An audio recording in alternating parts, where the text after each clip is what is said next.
Hello everybody and welcome to another mystery box function challenge. In the purple box there is some mystery math and your challenge is to figure out what it is.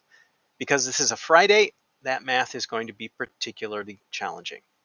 If you'd like to try this out on your own, there's a link in the description, and when you've got an idea, come on back and see if we get the same thing.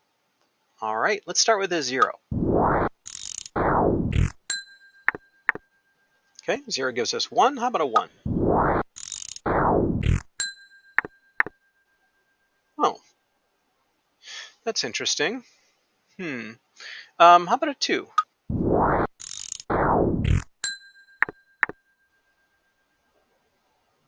How about a 3?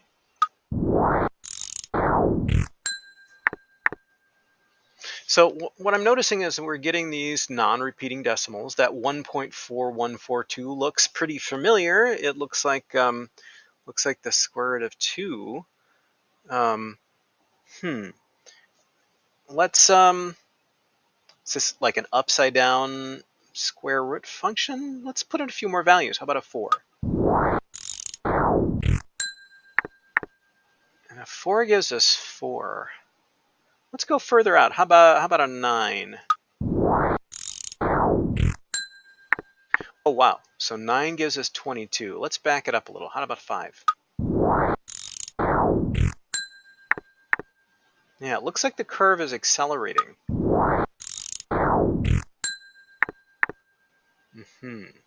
Oh, that's interesting.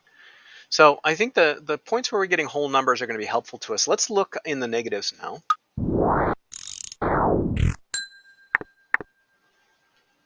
Okay, how about a -2? And -2 gives us exactly 1/2. How about a -3? And I'm going to try a -4. And that gives us 1/4. Interesting. So in some ways this looks like it looks like an exponential function. It's approaching the x-axis as an asymptote here to the left, and the more negative our values get, the smaller, the closer they get to 0. And then the curve is accelerating over here. It doesn't accelerate as fast as you would expect for an exponential. And then we've got these numbers that make me think of the square root function, specifically this number right here for the square root of 2. And 0 giving us 1, that's a typical point on an exponential. So the two things I'm thinking of are something to the x and square root function. Maybe it's a combination of those. And I guess if I'm thinking of something to the x, if I look at the whole numbers, I've got 1, 2, 4, 8, 1/2, 1/4. Those are all powers of 2. So maybe it's as simple as, would it be 2 to the square root of, no, it might be the square root of 2 to the x.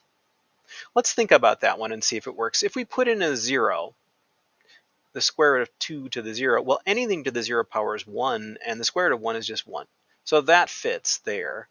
How about with 1? So the square root of 2 to the first power, well, that's just the square root of 2. That is what we're getting there. And if we think about 2, so the square root of 2 squared, well, that is just going to be 2.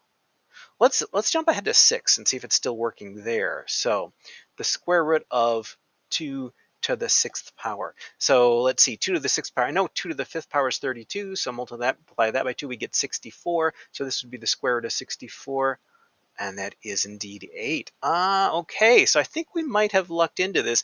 Let's just verify it with these negatives, one of the negatives. So let's take the square root of 2 to the -2. So 2 to the -2 is 1/4. So that's the square root of 1/4. And the square root of 1/4, you just take the square root of the top and the bottom. That's 1/2, and that's what we're getting.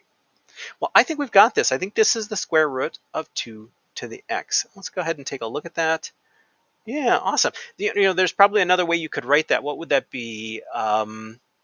It would be 2 to the x over 2. 2 in the denominator of a fractional power, that would represent the root, whereas the x would represent the power. So that would work. Let's graph that as well.